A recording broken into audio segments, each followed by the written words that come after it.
Eu me apresento como Pedro, nunca pelo currículo, e eu me apresento como um cara que gosta de aprender.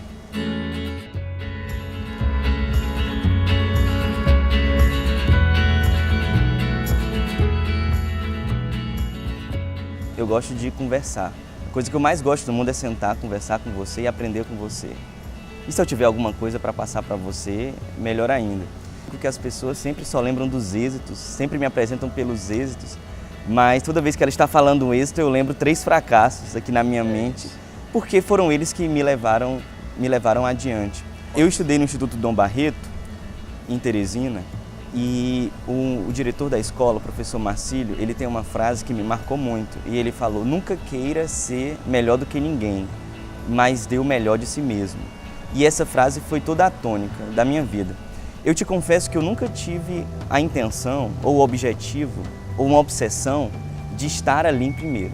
Tanto é que em algumas vezes eu estive em primeiro, e são essas vezes que se destacam, mas em 3 vezes mais vezes, eu estive em último, eu estive reprovado, eu estive... É como eu te falei, as pessoas às vezes vão me apresentar e falam: foi o primeiro lugar na universidade, o primeiro lugar no concurso A, o primeiro lugar no concurso B, o terceiro lugar no concurso C, mas nunca elas me perguntam em quais concursos você reprovou. O que me ajudou muito a um dia chegar em primeiro foi o fato de eu procurar aprender muito com essas reprovações. O segredo de qualquer êxito é o equilíbrio emocional. Eu diria que a parte técnica de conteúdo seria no máximo 50% do êxito. É uma parte importante, sim, 50%, mas aí vem um outro pacote, 50%. É o equilíbrio emocional, é a estratégia de vida, é como você lê as suas próprias intuições, como você se insere no mundo e como você interage com ele. Toda decisão você primeiro tem uma intuição. Isso acontece com todo mundo. A neurociência já provou isso. Você tem uma intuição inicial e você tem que testar aquela intuição. Eu comecei a faculdade de Direito e procurei ter o máximo de experiências possíveis e experiências multidisciplinares. Comecei estagiando no escritório de advocacia, depois surgiram alguns concursos para servidor de alguns tribunais, de algumas instituições eu fiz. Trabalhei como servidor do Ministério Público Federal e ali tive uma outra visão. Depois trabalhei como servidor do Tribunal Regional Federal, como assessor de juiz, e foi ali que eu tive a certeza de que eu queria ser juiz. O que você pode perguntar para mim, se você pudesse dizer qual o diferencial nessas escolhas e metas, não é que eu tinha certeza do lugar que eu queria estar exatamente. Eu tinha metas, eu tinha algumas ideias e eu tinha alguns sonhos, mas desde logo eu procurei instrumentalizar o caminho para chegar nelas. Por exemplo, eu estava ali tentando, qual era a minha primeira meta? Passear por todas as áreas e decidir, para que eu tivesse alguma ideia para futuramente decidir qual era aquela em que eu queria estar. Então eu fui para a advocacia, fui para o Ministério Público Federal, fui para o Tribunal Regional Federal, ou seja, eu passeei por aquilo até ter mais ou menos, na hora que eu estava no Tribunal Regional Federal, que eu fui assessor de juiz, que eu fiz as primeiras minutas de sentença, eu pensei: é aqui. Claro que aquela certeza não é absoluta, é uma intuição que você tem, mas a partir daquele momento eu pensei: se eu quero estar daqui a 5, 6 anos como magistrado, o que eu preciso fazer daqui até lá para chegar lá? Esse que eu acho que é o diferencial do êxito.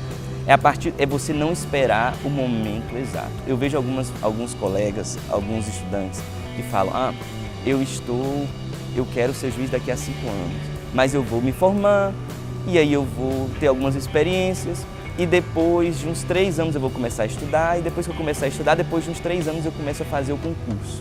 Não. Você tem que perguntar: quais as experiências que a vida pode me trazer daqui até lá, que vão me ajudar a passar no concurso. Porque passar no concurso não é só uma prova. Por exemplo, se eu quero chegar a magistrado, eu tenho que conversar com pessoas que passaram pelo mesmo caminho. Quais foram as angústias que essa pessoa sentiu? Quais foram os planos que essa pessoa teve? Qual foi o caminho do processo para chegar à magistratura? Quais concursos que ela indicaria para eu fazer antes? Ou seja, eu tinha as minhas referências. Eu fui lá e conversei com vários e queria saber o que deu errado, o que não deu errado. E aquilo dali você vai incorporando na medida do possível dentro da sua trajetória. Isso é muito importante. E nunca você vai se sentir preparado. Eu desafio alguém a dizer que está estudando para um concurso da magistratura, do Ministério Público, da Defensoria Pública, qualquer um, e vai dizer: hoje eu me sinto preparado para passar. Esse dia não chega. O que vai acontecer é que você vai começar a fazer provas, sua pontuação vai aumentando paulatinamente, você vai adquirir aquela experiência de estudo e vai chegar um momento em que você vai tirar nota de corte. Eu estava indo fazer a prova oral de um juiz federal, indo para a prova pensando, se cair isso eu não vou saber. É um profundo e constante exercício de autorreflexão e de autocrítica. É você sempre se perguntar, ok, eu fiz assim dessa forma e deu certo, mas eu estava mesmo certo?